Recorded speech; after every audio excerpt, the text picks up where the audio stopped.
Welcome to Masikhanye, Rays of Hope. My name is Viljoen-Platts.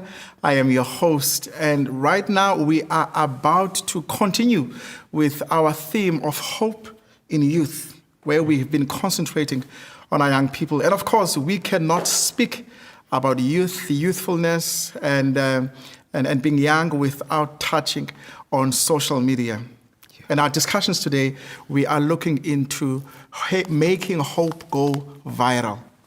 And to help me look into that theme, I am joined by our resident pastor, Pastor Blose. Pastor Blose, welcome to Masikhanye once again. Oh, thank you so much. Thanks for having me. I've been enjoying our conversations. I must say, it's very sad that we are coming to the end of this theme of hope in youth. Yeah, it's been a pleasure and a joy for me to be here, and I've learned and grown so much from our discussions and from our conversations. Thank you so much. Thank you so much, Pastor Blose.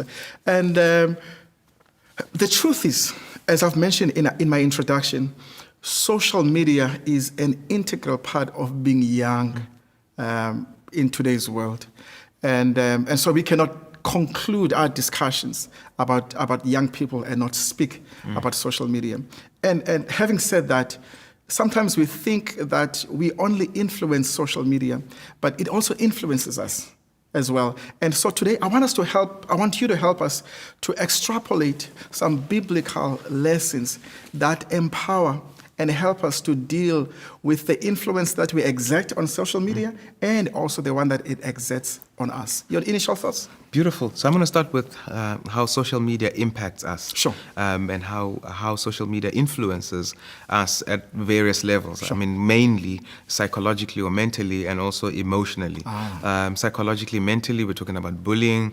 We're talking about lack of contentment, comparison. So on social media, we get to see insights into people's lives that are bite-sized, 30 seconds, that are usually curated and filtered. Right? So people don't show us everything about their lives. They only show us the exceptional and what they deem permissible and what they deem glamorous enough to share with us. And so when we observe those aspects and when we observe those bite-sized, and these are many, right? Remember, it's multiple people, followers, and people we follow that show us these sides and these parts of their lives. And when we look at our lives, we are meandering in this pool of the mundane and mediocrity. Every single day you get to do boring things, and you suddenly begin to believe that real life are these 30-second bite-sized moments of exceptionalism, of wealth, of opulence. This curated, that life should be curated, that life should be filtered.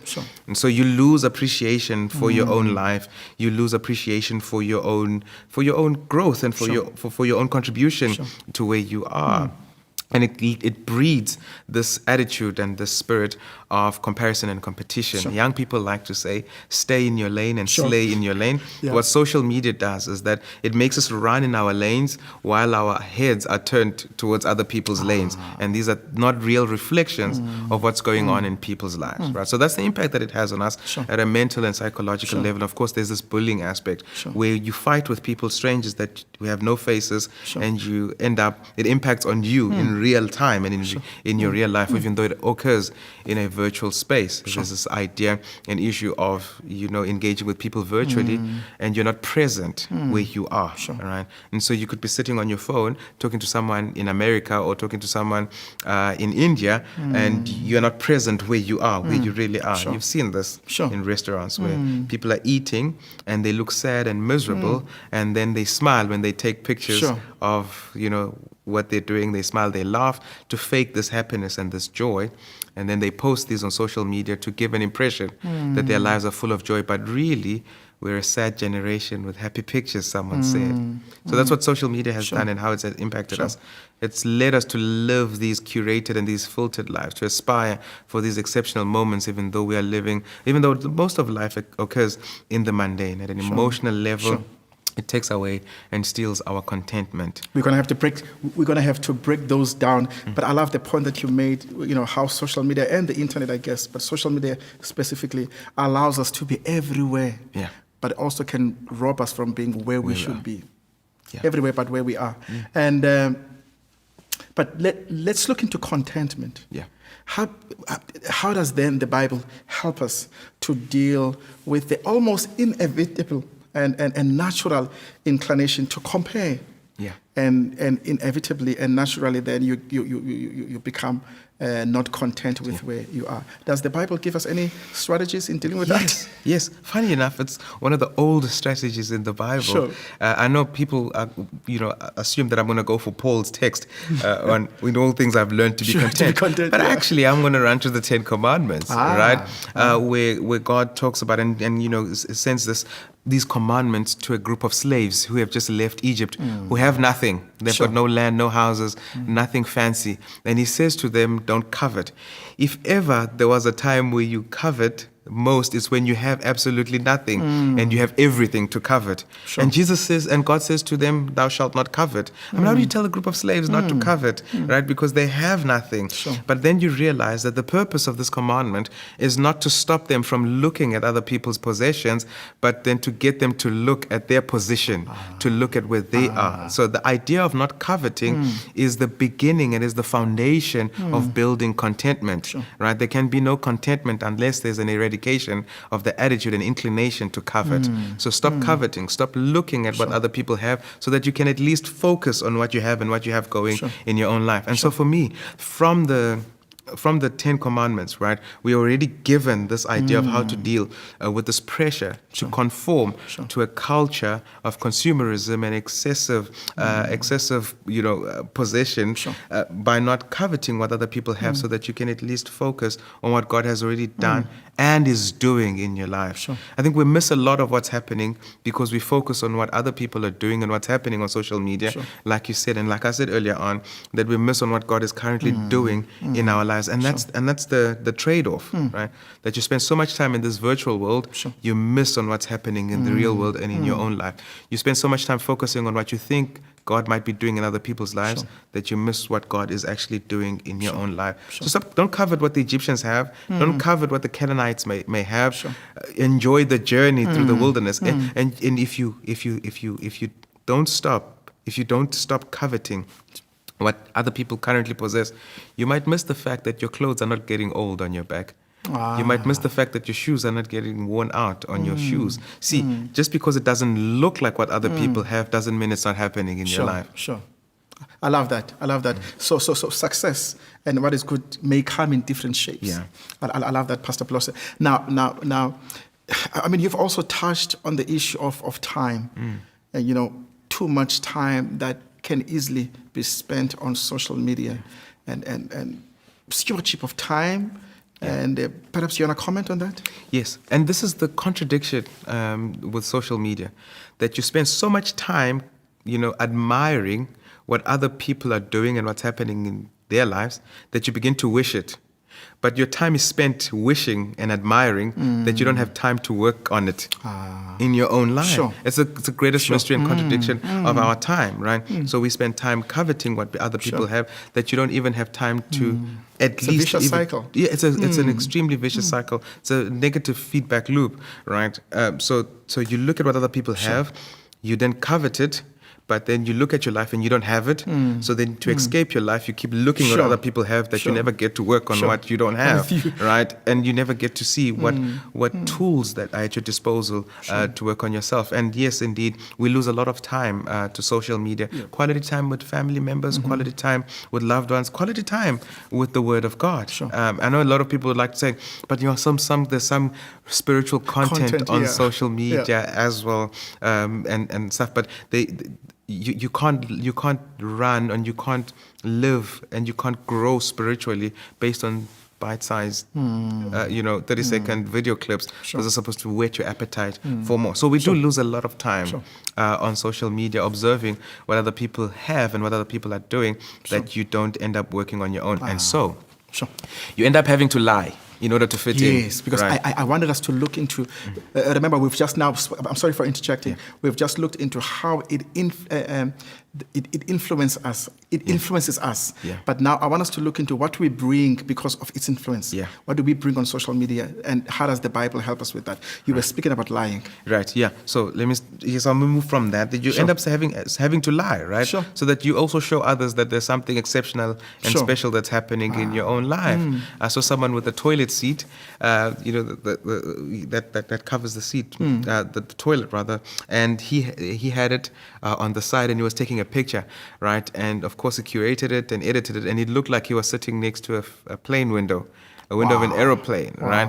And that's exactly what ends up happening, right? You end up having to fake success. You end up having to fake excitement in your own life, and you never really get to create that happiness that you're looking for in your own life. And let me share this with you, please, Sivu, that we live in an age, right, with the advent of social media technology and data capitalism, in an age where we are constantly under surveillance. We are constantly being treated as the product, right? We are constantly surveilled. We are constantly observed. Our patterns, our spending patterns, the things that we like, our preferences. I open my phone and the first thing that pops up is a bicycle. I don't know how they knew that, but the first thing that pops up is a bicycle.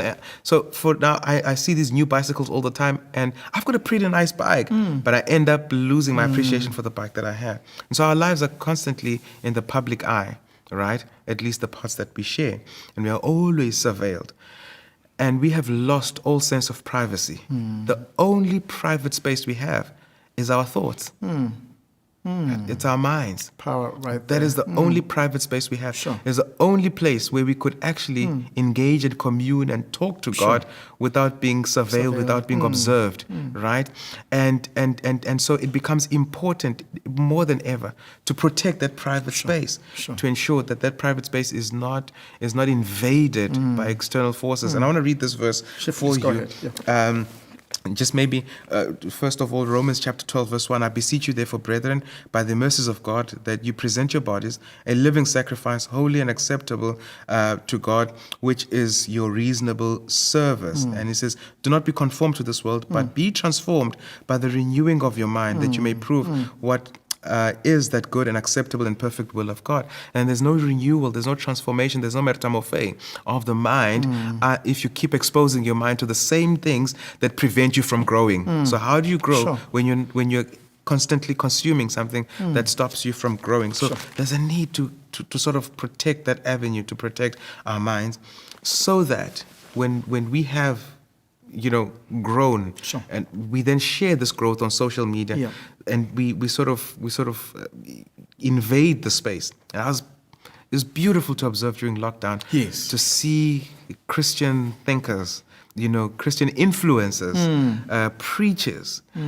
individuals from churches who would not be given an opportunity to preach on platforms, going on Facebook Live, going on Instagram Live, tweeting their thoughts, updating their statuses with Christian content. And these are people we'll never hear from in churches. So we had to go to lockdown, and everyone was on social media, was on these virtual platforms, and they started speaking, and the gospel started flying from various corners, in various accents, from various contexts. Right? And we were all the richer for it. Okay? And I think that's what we can do. There's already enough negativity. There's already enough showmanship on social media. There's already enough bullying on social media. They don't need more bullies. They don't need more slay kings and slay queens. Right now, what they need is some wholesome content. And you cannot speak wholesomeness if you are not whole. I love that. I love that. You can't speak wholesomeness if you are not whole. And I'm glad that you mentioned, especially during lockdown, how Christians transformed a platform that was not created for that content. I mean, a platform that was created to make money, to exploit them, to basically track every movement that they have. But we use that platform, transformed it into a platform to save lives. Right, and we do it all the time. We go to worship in schools, right? We worship in people's homes. Sometimes we worship in garages. Some people worship under trees, right? What are we doing at that time? What are we doing in those moments? That a classroom that serves as a place for kids to learn. That one day when we are gathered there to worship, we turn it into a space, into a worship space. So we've been transforming spaces for as long as we have been around as a Christian church, as a Christian community. So we can do it. We have the ability to do it. We have the message to do it. We've got the content to do it. So now it's time for us to do it even on social media. We have the zeal. We've got the bravery, we've got the confidence to do it. So why not do it on social media? We've been doing it all the time. So turn a place that was supposed to consume, that furnace that was supposed to consume your contentment, that was designed to consume you and turn it into a worship space. I love that. Walk around it and worship in it. I love that. So basically, Pastor Blose, you're saying, don't run away from social media. Yes, it has got negative stuff, but get there and be deliberate about transforming it for good. And be constructive. Your last words to the young people as we are ending off this month, where we've been concentrating on empowering us or them as young people into being agents of social change. Yeah, especially using social media. Yeah, I'd say guard the avenues to your mind. It is the last private space that you have, but also it is the one powerful tool that is at God's disposal to transform and to change in order to make you an agent for change and transformation in the world that we live in. And like I said, the world already has enough selfish people. The world already has enough greedy people. The world already has enough racists and bullies. It has enough misogynists, right? What the world needs and what the world lacks are selfless individuals, selfless people, servants who are going to be at God's disposal to change the world. And lastly, for their sake, Philippians chapter 4, verse 8, and this is for everyone's sake, it says, finally, brethren, whatever things are true, whatever things are noble, whatever things are just, whatever things are pure, whatever things are lovely, whatever things are of good report, if there is any virtue and if there is anything praiseworthy, meditate on these things. Meditate and think on these things. Pastor Blose, thank you so much for your time. Thank you. Thank you for having me. Our viewers, we trust that you enjoyed that informative and challenging and inspiring conversation with Pastor Blose. We are not yet done. Please stay where you are. We will be back soon.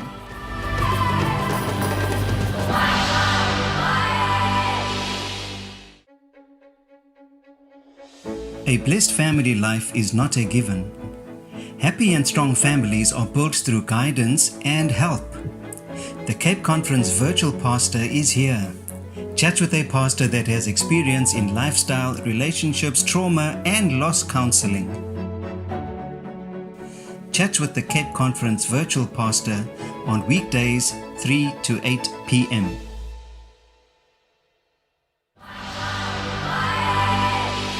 Welcome back to Masikhanye, Rays of Hope. We are continuing with our conversation on making hope go viral. And right now I am joined by Monique Viljoen-Platts. Monique, welcome to Masikhanye. Thank you so much, Sibu. It's a great pleasure to be here. Yeah, I'm really excited to be having you here. I was actually thinking to myself, how do I introduce you? Because you are a woman of a wide experience, and especially in your work life. So I just thought, let me let you do that. So talk to me briefly, who is Monique? All right, so you've given me the difficult job, but that's okay. So yes, in terms of my academic and professional training, I'm a theologian and trained as a pastor, and I've worked in pastoral ministry. But I've done other quite varied things in my career. I've been involved with education and research. I've been involved with a non-profit organization. But I think what is most relevant to our discussion today is where I spent most of my career as a senior manager for a software development company. And in that capacity, I was in charge of customer support, but also our social media management, our content and knowledge management, and also the legal aspects of hosting content online via websites, via social media platforms, so issues like privacy and the laws that apply to intellectual property and content we would place online via any platform. So that's really where I come from most recently. A perfect person and fit to help me discuss the topic right now, the ethical use of social media.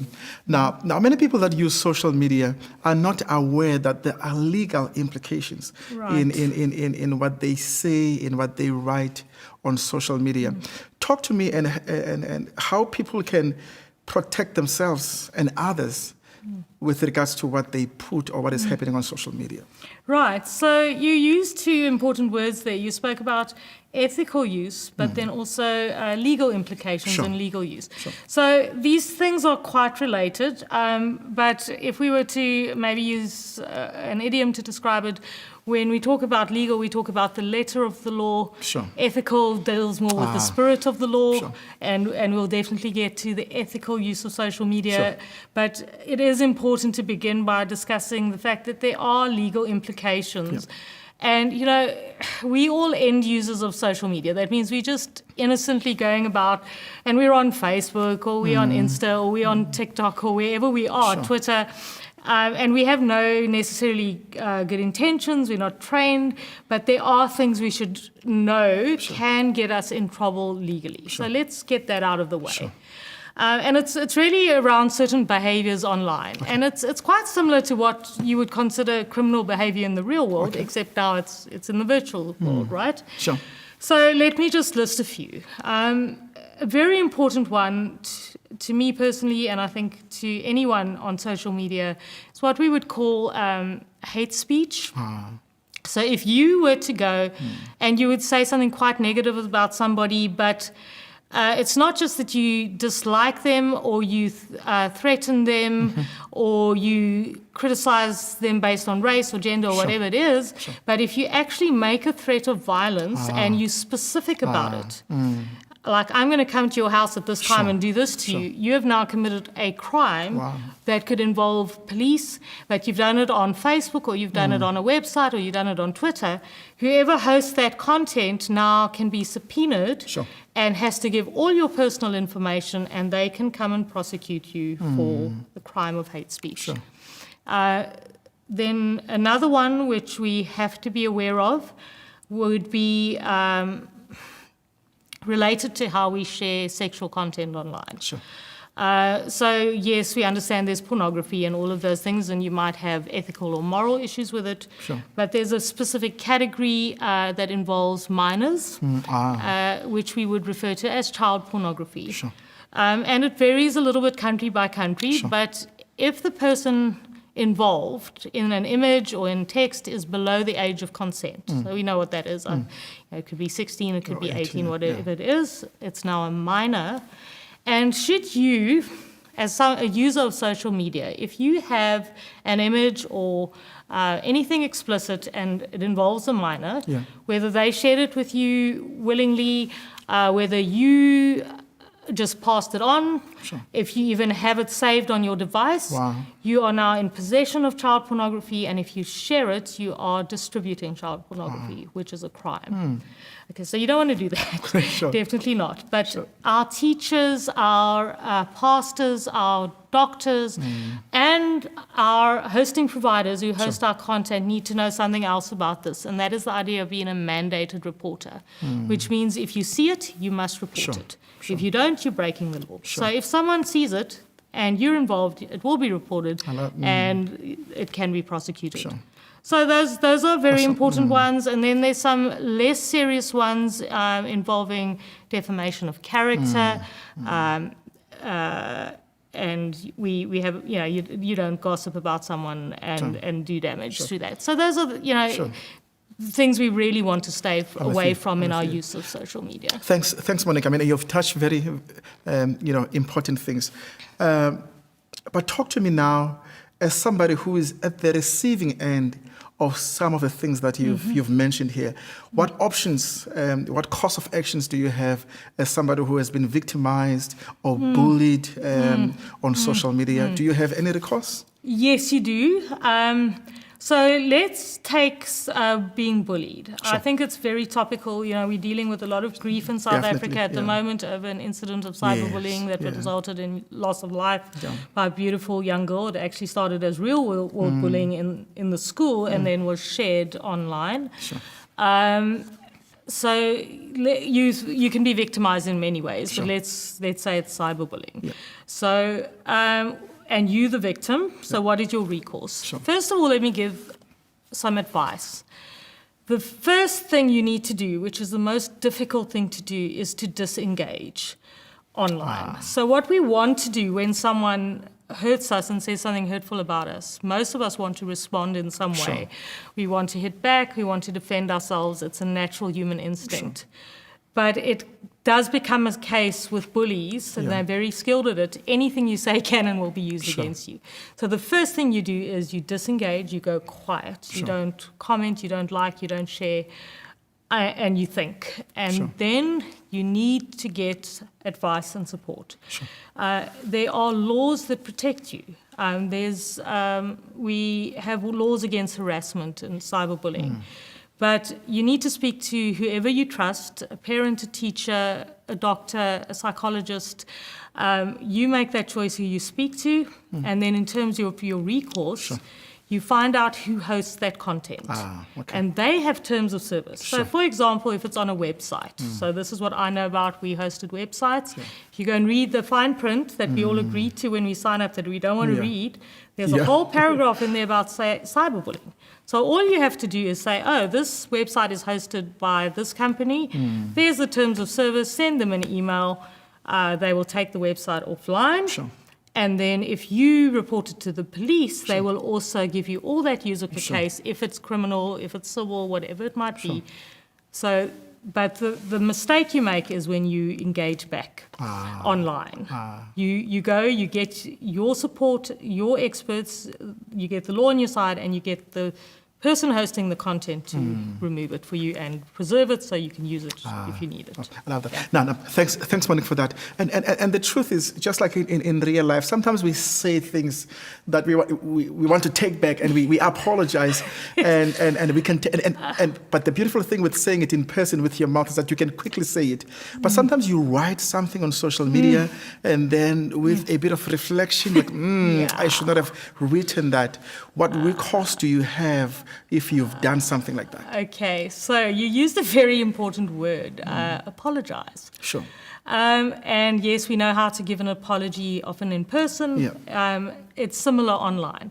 So you've now posted something, and you realize you intentionally or unintentionally caused damage, and you regret it, and now what do you do about it?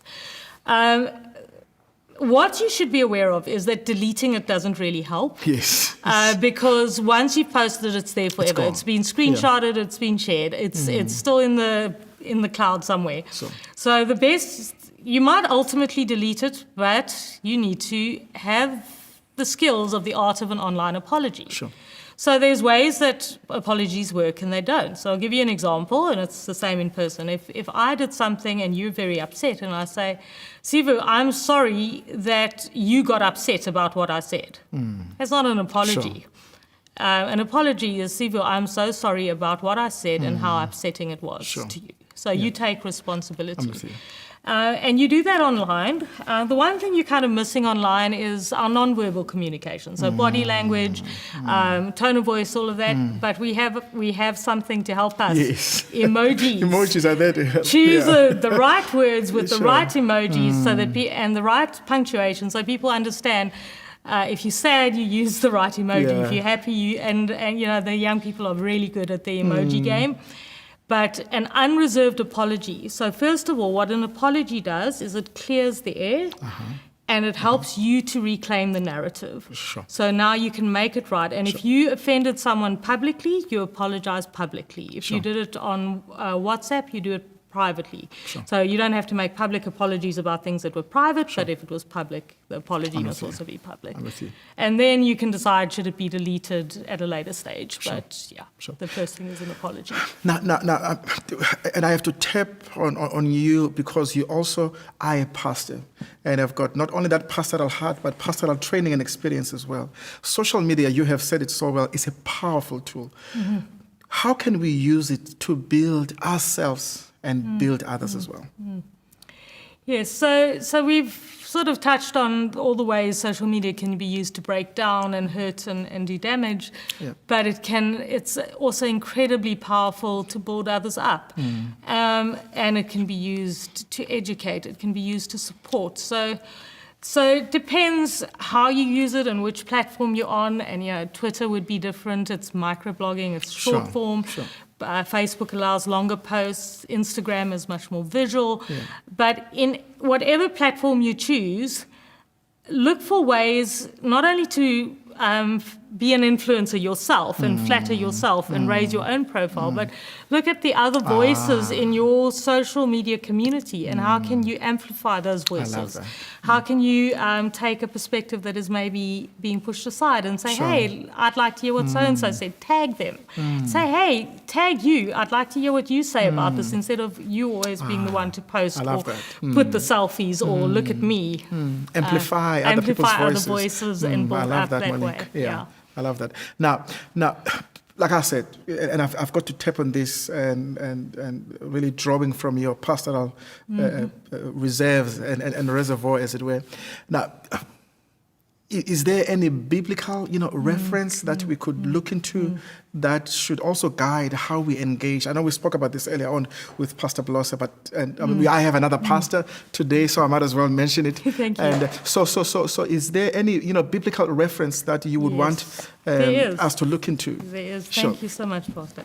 So there's so much in the Bible we could point to, and as far as I am aware, God is doesn't have a TikTok account or an Insta account or a Twitter account or a Facebook account. So we can't actually go to social media and see what God has to say. Sure. But I think there's a lot in the Bible that are principles and what God might say about all these platforms and how we use them. Yeah. So I choose one verse, and my verse is Micah 6, verse 8. And this is a message to all of humanity. Yeah. And it says, He, God, has shown you what is good. Sure. And what does the Lord require of you? But to do justice and to love kindness and to walk humbly with your God. So if we apply that to social media, it says in this version, says do justly or do justice. Other words related to justice are righteousness, fairness. Young people in particular have a keen sense of fairness. If what you do on social media, you always think about fairness, justice, righteousness, treat yourself fairly, treat others fairly. Then love kindness. We've already said, look for ways to be kind, to compliment, to build up. And then humility. Everything in social media is about pride, about the self, about being an influencer.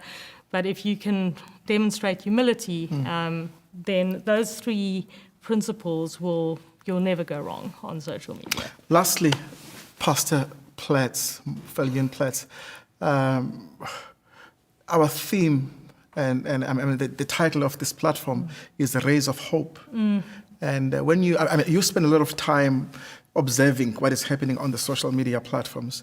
What is it about, especially young people's engagements, if there is any, that gives you hope, number one? And number two, what do you think they can do so they can be rays of hope using their social media platforms? Yeah, so, so much about, firstly, our youth gives me hope. And then the opportunity our youth have with social media to be leaders, it's so equalizing. Anyone can self-publish, anyone can develop themselves as a very important voice on social media. And you don't have to be old and qualified. You don't have to, as long as you use these principles and you use social media as a tool for good and think, what is the good what is the mark I want to leave on the world? You are just, you are kind, you are merciful, you are humble. I have nothing but hope for the opportunity that we have in our youth and in social media as a tool in service of the gospel. In service of the gospel. Pastor Viljoen-Platts, thank you so much for joining us at Masikhanye. It was my very great pleasure, and I hope it won't be the last time. Definitely not. Viewers, I trust that you enjoyed that segment. We are not yet done. Please stay tuned. We'll be back soon.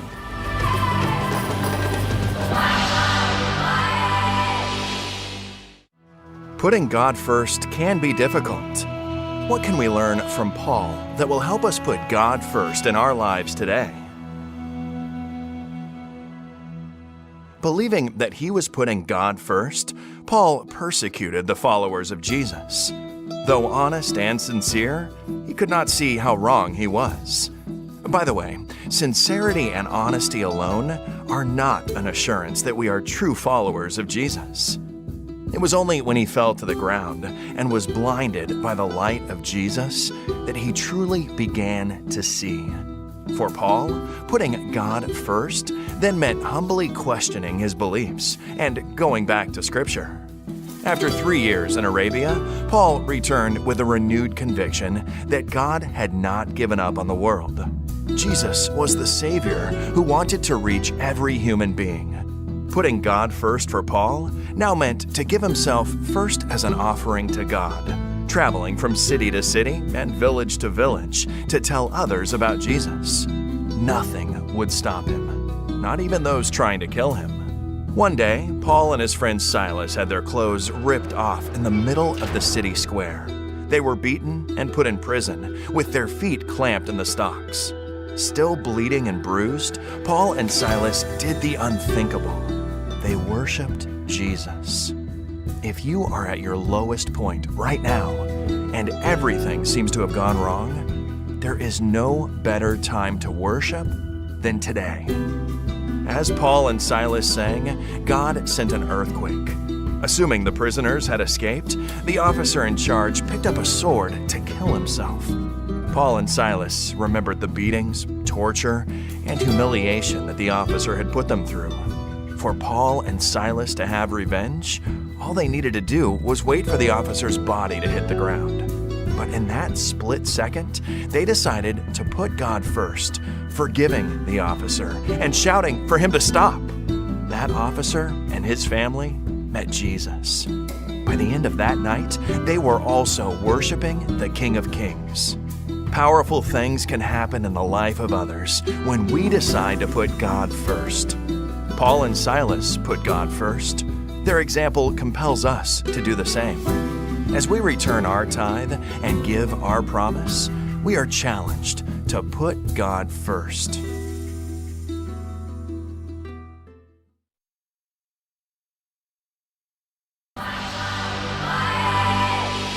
Welcome back to Masikhanye. I am still Sivu, your host, and as we are concluding this conversation on making hope go viral, I am joined by an award-winning academic from the Information Systems Department at the University of Cape Town, South Africa, Pitso Tsibolane. Pitso, welcome to Masikhanye. Thank you. I'm excited to be having you here, and especially because of the work that I know you have been doing over the years. But perhaps as a start, you have not always been in academic spaces. What were you doing before? Yeah, so immediately after concluding my studies, I went on and followed the normal path of going into industry. So I started working for several multinational IT companies where I focused on various roles. So I started off as a software developer. Then I moved on to more managerial roles where I started leading teams, and I ended up in the sales environment where I was actually the person selling software. So that took about 12 years of my life. And towards the end of that, I decided to make a shift because there was always a calling within me to go into the academic space where my passions lie for research and education. Sure. And what are your favorite or your current research areas? Yeah, so my research interests have also sort of changed with time as I settled myself within the academic space. But at this point, my core interest is really to understand the intersection between technology, culture, as well as labor. My core interest really around there is how technology influences culture, and also how indigenous African cultures are also being shaped, because that's one of the areas that is not looked at. People usually tend to look at technology with an international outlook, and they forget that there's indigenous communities that have been surviving before the world of high network technologies, but they are also using these tools, and we lack an understanding and insights about how these cultures are being shaped and how they themselves are also shaping technology for the future. One day, very soon, I should be having you here and we can discuss and look deeper into those themes. This month, we have, the last few weeks, concentrating, our theme has been hope in youth, and the primary objective has been to empower young people to be agents of social change, positive social change. And of course, we cannot speak about young people and youth and not talk about the social media phenomenon, which has become an integral part of the youth culture. And in keeping in mind with our theme, is social media a tool that can be used to advance social good? Absolutely. So when we think of social media, we've got to think of it as a gift that technology has given to the world. But this gift has got both positives and negatives that we need to be careful of. So some of the theories think of social media as a place, as a high dense city, an urban space that has got so many people and so many things happening all at the same time. However, social media does not have the advantage that normal urban landscapes have, which is planning, proper planning, urban, civil engineers, urban, architects. It's not really well architected, and there are no rules to help people navigate it. And at the same time, it's this wonderful place where there are people. And if we want to do anything good for society, we need to be where people are. So it comes with both positives and negatives. But I suppose today we want to focus on the positives and what can be done. With social media, we need to see its power. There are so many positive things, and I'm hoping that we will get to talk about those. Definitely. So I'm happy if you say and think that it can be used. Perhaps then the natural thing to talk about is what are some of the ways that it can be used practically to be an agent for social impact and social change. Absolutely. So we need to think about social media going into it as this place where people are, and we need to reach to these people for any cause that you have that you would like to get people to be part of, or any message that you want to send through in order to impact and affect change. It's not a place necessarily where people just throw things and walk away. It's also a place that requires engagement. It's a place that requires follow up, and it's because of its nebulous architecture. Anyone wanting to go into there needs to be thinking about how to position themselves properly so that they are able to take advantage of what it offers. So we have seen how social media has impacted social causes in the past. In Africa, we can think of the Arab Spring and how social media, led to a change in society. Currently, right now, in the US, we can think of causes such as Black Lives Matter, and we have seen how even those causes, whether they are good or bad, causes a lot of conflict, but at the same time, some social change. So we need to be thinking about how do we take the positives and make them work for us, to work for good. And there's a lot of lessons that we can learn. What we learn from there is that when we call on people, when we make big calls for people on social media to support a specific cause, that there needs to be physical action that lies at the end of it. So the youth in the Arab Spring did not just go online and become what we call selectivists, where they just made calls, but they actually called people to the streets and met them, at a specific place. And that's where real change actually happens, when human beings, flesh and blood, are there to actually do things. So there is a tendency to think of social media as a place where people can just make change from the comfort of their rooms, but real change does not happen that way. I love that, and I'm sorry for interjecting. I hope you're not going to lose your track of thought. So in a nutshell, I hear you to be saying that we should never run the risk of thinking that social media, as powerful as it is an end in itself. Absolutely. But it is means to that end, to catalyze that change. But the human presence is always needed. Absolutely. Okay, I love that. And without that human presence, a lot of of campaigns. And I mean, corporates manage this very well because they know at the end there's a physical product or a service that needs to be sold.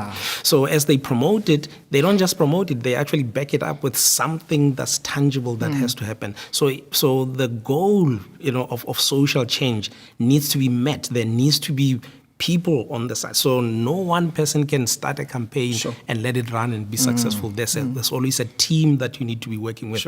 And there needs to be a clear plan as to exactly how, when the interest has been ignited, how that is going to be taken advantage of. I love that. And of course, we can't speak about social media as a phenomenon and not speak about influencers. People that set the trends, that get followed. And we've seen this, for sports, there will be those, for fashion, there will for popular culture. And I would argue that we need influencers as well for social change, for social positive change, sharing of the gospel, all the good things on social media. But what are the things that would-be influencers have to keep in mind as they try to make use of social media as a platform and agent for positive social change? So one of the most powerful things about social media is what people call, online sentiment. So sentiment, gets built and developed over time through various techniques, and it can, as much as it's a positive, thing that people can develop, there's also a problem that people associate with sentiment. People look at the trustworthiness of source, they look at the reputation of the source. So people that want to be influencers on social media need to be careful of their position, to know exactly what they stand for, so that as they go out, that does not become a hindrance to who they become. So for people who want to create brands, that brand has got to keep itself alive. And it has to always have this, positive sentiment. And this is a difficult thing to do because, as we said, this is not a well-architected space. So there's always people waiting to derail the brand, the brand value, the brand positive sentiment. So people that want to be successful in this place need to be thinking about how do we position ourselves and what do we really and truly believe in as we do what we do. What is about our social causes that is so important and what do we stand for. So as we do all of these things, are we reliable? Are we honest at all times? And are we transparent as well? And as we build this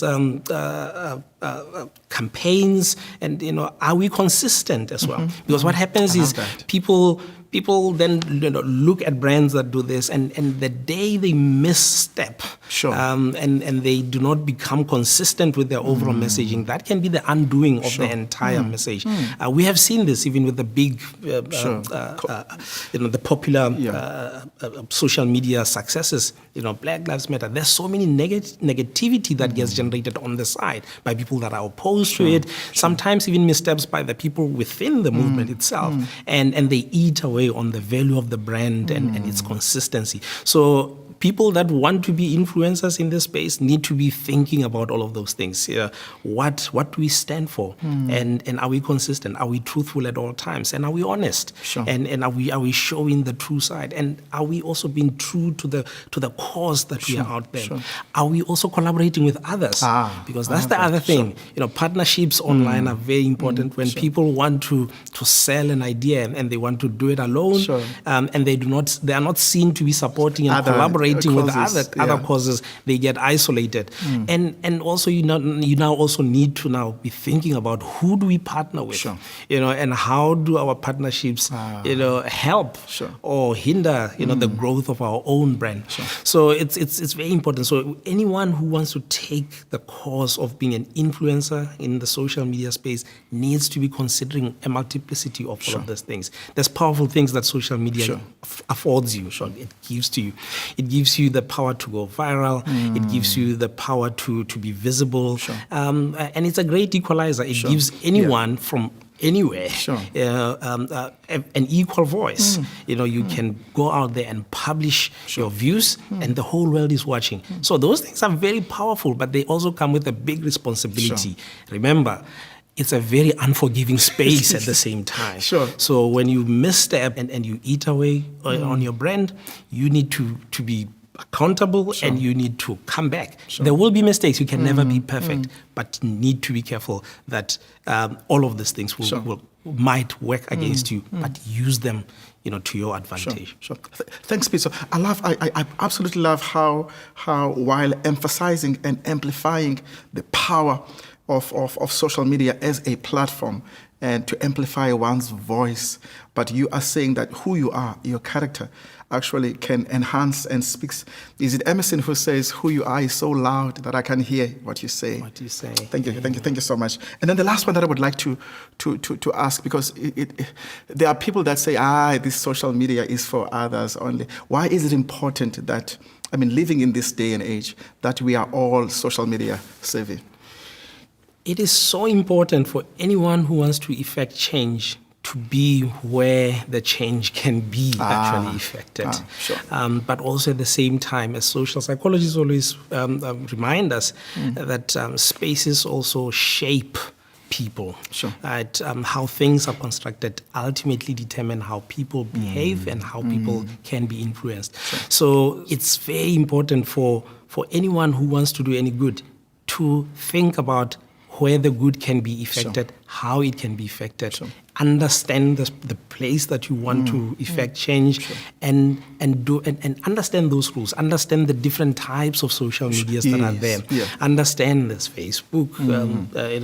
There's certain things you can't do on Facebook that Twitter affords you. There's things that Instagram affords you that I'm sorry for interrupting. Do you perhaps want to quickly touch on those, because actually you are saying there are different platforms and surely different rules apply to them, but briefly touch on those. Yeah, absolutely. So when we think of Twitter, we usually think of virality. Sure. So things go viral quite quickly, but also at the same time, it's a very tumultuous environment. So once things are ignited, you may want to take them to another platform because they cannot be effectively accomplished on Twitter itself because it just doesn't lend itself to a community type of engagement. Whereas your Facebook allows you and affords you space to be able to create communities that you can't do on Twitter. Instagram allows you to advertise things, also positive engagement, because it really affords itself to positive engagement that's visual, that's also a use of different multimedias. And also people need to think beyond the traditional social media.